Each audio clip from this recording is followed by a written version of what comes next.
and the ones that we see in Native American populations, both living today and in these Hopal cemeteries, were the mitochondrial lineages A, B, C, D, and X. Were the mitochondrial lineages A, B, C, D, and X.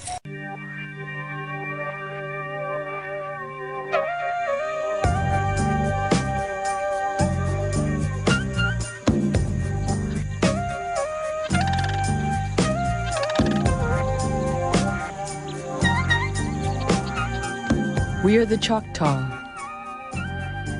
the Muskogee Creek, the Seminole, the Chickasaw, and the Cherokee. We are the children of the mound builders and heirs to a civilization that followed drifting river trade routes from the Gulf of Mexico all the way to Canada. The town of Tahlequah in northeastern Oklahoma has only a recent place in our history. Born from the Cherokee Trail of Tears, but it is a symbol of our survival. Today it is the capital of the Cherokee Nation of Oklahoma, a fitting place for representatives of our tribes to come together to discuss our histories and our future. For hundreds of years, scientists refused to believe that these great earthworks could have been built by Indians. They attributed the mounds to Viking explorers, to the lost tribes of Israel, even to the notion that our country had once been populated by a race of supermen, white men who built the mounds before they founded the great civilizations of Mexico. Scientists finally decided that the mounds had been engineered by Native Americans, but that the Mississippian culture had collapsed and disappeared in the 1500s. But we have always known that these were our relations. Our oral histories tie us to the mound builders and beyond. The migration to where we are now perhaps took thousands of years, I'm not sure, but it took a long time for our people to get here. Every time they would make a stop, they would put the sacred pole in the ground. But the next day, as an example, this pole would lean towards the direction that the people are supposed to go. The pole would give them direction, and the people would march again. And people brought everything with them, including the bones of the ancestors. And the feeling, the understanding that I get from that is that they would never return to their place of origin as far as the migration is concerned. When they reached what we now know as Mississippi River, they planted a pole in the ground. It's our understanding that a storm came, biblical proportions, and yet the next day this pole stood straight up. And since that time we've always been where we are today, our ancestral homeland in Mississippi. Tabitit abachikiyahe. Tabitit abachikiyahe. Our people, when they built the mounds, they put this sacred pole down.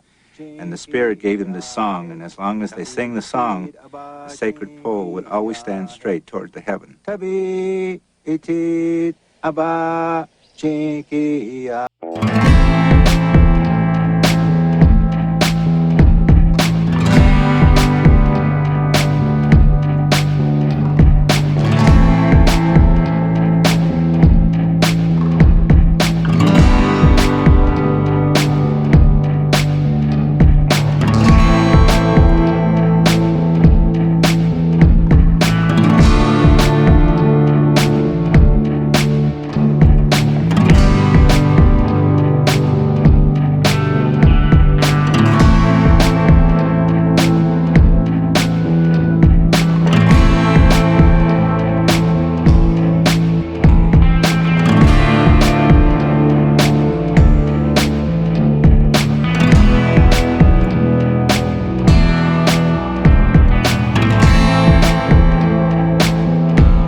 Europeans never understood.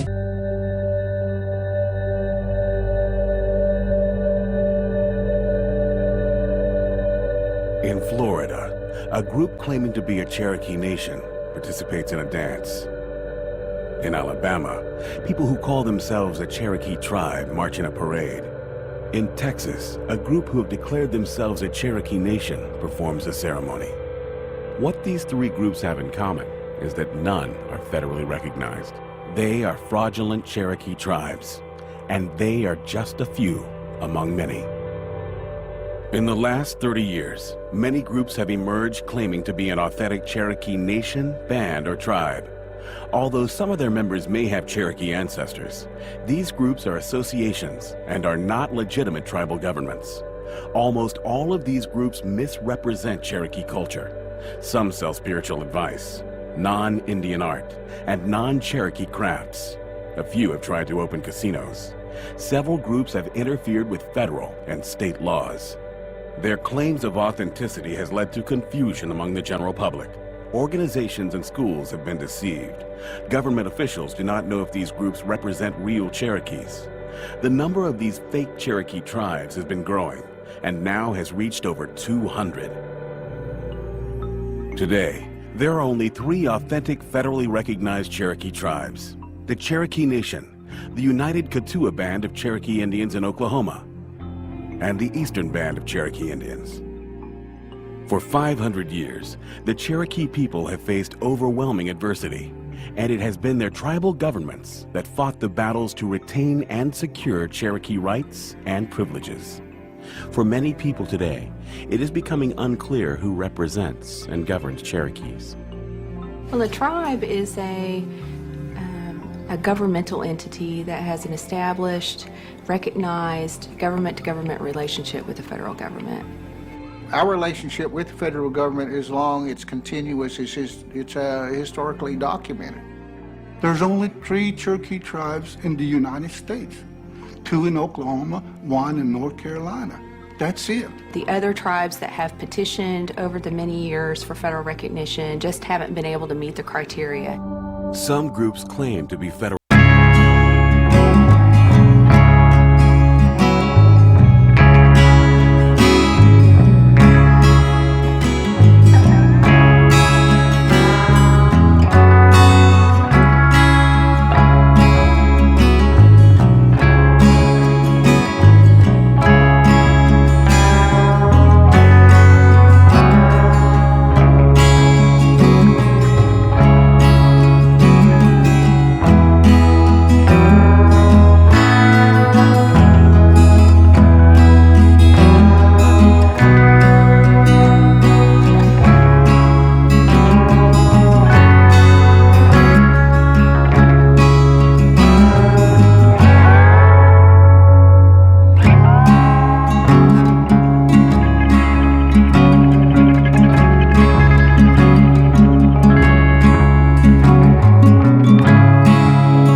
Fraudulent tribes often state their intention is to learn and spread traditional Cherokee culture. Here, a chief makes a presentation. He is wearing a war bonnet. Cherokees never wore them. A teepee. Cherokees never lived in them. A man claiming to be a firekeeper in a costume of his own creation. A radical misinterpretation of a booger dance. On their websites, these groups express their versions of Cherokee history and culture. Very few of them represent it accurately. These frauds are harmful in the fact that they distort our history, they distort our culture, they misrepresent who we are by putting on these particular shows of trying to be Indian. I'm proud to be a Cherokee, and I was raised Cherokee. And for them to misidentify themselves by mocking my ancestors is just wrong, and it's heartbreaking. Many of these fraudulent groups use deceptive practices to take advantage of the rights and privileges reserved for real tribal governments. One group sold counterfeited automobile license plates. Another group, claiming sovereignty, deceived a local sheriff with a fake court order and took custody of a child. The case was exposed, and the child was returned to its parents. Several have tried to open illegal casinos. Another fraudulent tribe sold tribal memberships to illegal immigrants. They sold 10,000 membership cards for anywhere from $50 to $1,400. One fake tribe illegally channeled money from a government grant to schools for each student enrolled in their fake tribe. They charged $120 for memberships, and no proof of Indian ancestry was required. We have people out there who are scamming other people for thousands and thousands of dollars. But what really concerns me about groups that aren't legitimate is the damage they can cause, not only in outside parties and governments listening to them in terms of making federal policy, state policy, local policy, but also interfering in people's lives. To me, they're stealing our history, our culture, and that rightly belongs to the Cherokee people. I don't feel that it's right. I don't think that people should just go around just making up their own tribes, calling them whatever they want to call themselves. To be a Cherokee, you have to be a citizen, you have to be by blood. Anybody can start a club up, and it's only if you want to join it, you'll join it. But I was born into this. I can't change it. You don't have to be a citizen to learn about our tribe, and we welcome you with open arms. Starting with the Book of Nephi, the Book of Mormon tells a historical story about a Hebrew family that flees the city of Jerusalem around 600 BC. The father's name was Lehi. 1 Nephi chapter 5 verse 14 says of Lehi that he knew that he was a descendant of Joseph, yea, even that Joseph who was the son of Jacob. Though he was younger, Lehi's son Nephi was the most righteous and therefore became the leader of his rebellious brothers. Nephi records in 1 Nephi chapter 17 verse 8 that, "The Lord spake unto me, saying, Thou shalt construct a ship, after the manner which I shall show thee, that I may carry thy people across these waters."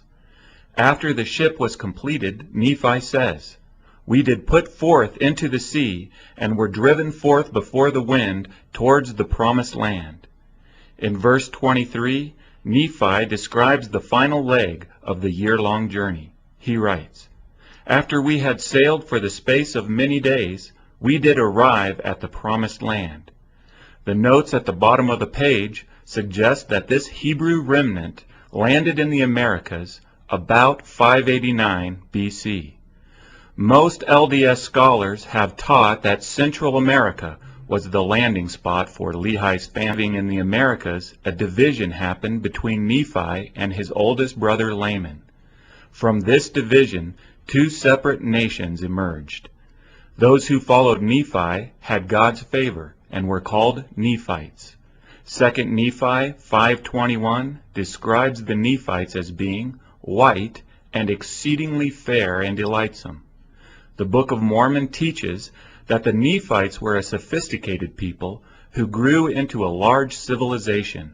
Helaman 3:8 describes how the Nephites populated the American continents when it says they began to cover the face of the whole earth, from sea south to the sea north, from the sea west to the sea east. Mormon 1:7 says of the growing Nephites, "The whole face of the land had become covered with buildings, and the people were as numerous almost, as it were, the sand of the sea." In all, the Book of Mormon mentions a total of 38 Nephite cities. The other nation grew from the people who followed Nephi's rebellious older brother Laman. They were now called Lamanites. 2 Nephi 5 verses 21 and 24 says of the rebellious Lamanites that, "The Lord God did cause a skin of blackness to come upon them, and because of their cursing which was upon them, they did become an idle people, full of mischief." The Book of Mormon at times describes the Lamanites as being even more numerous than the Nephites, but far more primitive. The Lamanites are said to have lived in tents in the wilderness and hunted wild beasts for food.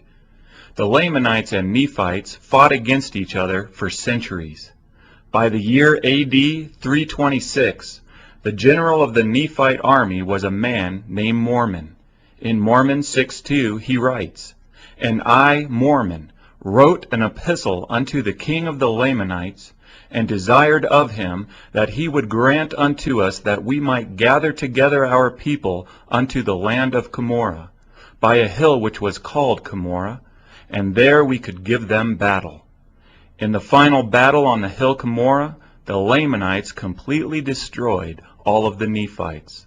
Only Mormon's son Moroni escaped alive. After the battle, Moroni described what happened in Mormon chapter 8, verses 2 through 9. He says, "After the great and tremendous battle of Cumorah, behold, the Nephites who had escaped into the country southward were hunted by the Lamanites until they were all destroyed. And my father also was killed by them, and I even remain alone to write the sad tale of the destruction of my people. For there are none save it be the Lamanites and robbers that do exist upon the face of the land." The story ends with the Lamanites being the sole surviving race of people that had come from the Hebrew immigrants of Lehi's family. This is why the title page in the Book of Mormon states, "Written to the Lamanites, who are a remnant of the house of Israel," and why the introduction page in the Book of Mormon concludes that, after thousands of years, all were destroyed except the Lamanites, and they are the principal ancestors of the American Indians. This explains why the man named Joseph Smith, who said he found and translated this historical story from ancient plates into the Book of Mormon, said of the Lamanites in 1842 that they were principally Israelites of the descendants of Joseph, and that the remnant are the Indians that now inhabit this country. And can I just say one thing? You Mormons, you have pretty odd views on Indians. That they're dark-skinned and cursed, so why you want to be in business with us, huh? We're not really Mormons, and I'm not sure that's really part of the deal anymore. Well, that's right, Margie, it's not. Yeah, but you believe in Book of Mormon, yeah? Yeah, and in Book of Mormon it says very specifically that Indians are lonesome, dark-skinned Lamanites. And just in case you didn't notice, Jerry is Indian, so is he gonna have to be turned white and delightsome? Well, I don't know about that. I mean, the basis of the belief that Lamanites were the ancestors or the principal ancestors of Native Americans is doctrine. It's church doctrine. It's taught in the scriptures. The traditional view that I grew up with of the Book of Mormon is that it was a story of the people, and I think it's fair to say all the people, of the American continent. The crux of the issue is what's been taught over 170 or so odd years of Mormonism. And that, what has been taught, and it's very clear if we go back and look at the records of what's been taught, is that the Book of Mormon is a literal, factual history of the people that were on this continent and their visitation by Christ and so forth. There's no evidence in the current leadership of the church that this belief is changing. Even a couple of years ago we had the first presidency dedicating temples in South and Central America and informing the local Native Americans that they're descended from Lehi.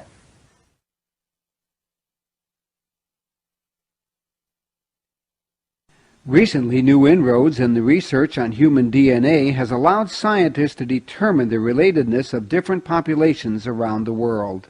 Children inherit a mixture of their parents' DNA, which is a mixture of their grandparents' DNA, and so forth. With each subsequent generation, that DNA becomes increasingly mixed and blended with DNA from other ancestors. However, smaller, isolated amounts of DNA exist in the cells of both fathers and mothers that do not mix when passed to their children. The father's Y chromosome DNA remains intact as it is passed down to his son, and to his son's son, and so on through multiple generations. In the same way, the mother's mitochondrial DNA also remains intact as it is passed down to both her sons and daughters, from one generation to the next. Scientists are then able to trace these intact DNA markers back through hundreds of generations to determine ancestry. When the Y chromosomes or mitochondrial DNA are tested in hundreds or even thousands of individuals from two different populations of people, the results can be compared to see how similar or dissimilar these intact DNA markers are between people groups. Dr. David Glenn Smith has spent more than 30 years studying Native American genes. He has dozens of publications to his name. His lab at the University of California, Davis, is one of the country's leading test labs of Native American DNA. If you look at genes in Native Americans, they came from their ancestors. They had to come from their ancestral populations, and those ancestors lived somewhere. You can look for those genes in Jewish populations, but you don't find them. If you look at genes that are most commonly found in Native American populations, and those that are most commonly found in Jewish populations, they don't coincide at all.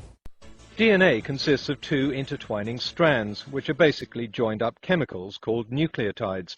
When DNA copies itself, the copies aren't always perfect. So sometimes the wrong nucleotide will be put in place, in this case adenine instead of cytosine. If that isn't corrected, the pairing nucleotide will also be wrong, so you've got yourself a mutation, a marker. If the marker is on mitochondrial DNA, that marker will be passed down through every female descendant without alteration. If it's on Y chromosome DNA, it'll be passed down through every male descendant without alteration. So if we find a marker in people today, we can trace it back through thousands of generations to find out when and where it started. Now imagine if all these people were migrating. This group stays put, this group moves north, and in this group, headed east, a baby boy is born with a unique marker on his Y chromosome. The baby grows up and has male children who also carry the same marker. As the group continues its migration, some tribes settle and others keep moving eastwards. Like a leaky boat, the movement leaves in its wake a trail of descendants with the red genetic marker. So by checking the DNA of people living today, we find those with the same genetic markers. Because the mutations happen at a fairly regular rate, these ancestral markers can even be dated, so the timescale on this map marks the progress of each migration. Our ancestors moved into the heart of Europe and Asia, then later across a land bridge into the Americas. Perhaps DNA science can settle once and for all the biological question of who, for example, the Hopewell mound builders were. We can use DNA to help us reconstruct the past and the history of different populations because your DNA is passed down from your parents from generation to generation. There are certain types of DNA in particular that are very useful for reconstructing population prehistory. Your mitochondrial DNA is DNA that every person has, and you inherit it from your mother. Your mother passes it on to her children. Men don't pass it on to their children. And this type of DNA, therefore, gives us a measure of matrilineal relatedness. I collected DNA from and analyzed DNA from a couple of different Hopewell cemetery populations. When we looked at DNA from these two different Hopewell populations, from Illinois and Ohio, we found that there were 5 primary mitochondrial DNA lineages present. These lineages have become designated by letter names in the scientific world, and the ones that we see in Native American populations, both living today and in these Hopewell cemeteries, were the mitochondrial lineages A, B, C, D, and X. And these 5 lineages are ones that are common today in Native Americans, and they were the ones that were present in these ancient Hopewell communities.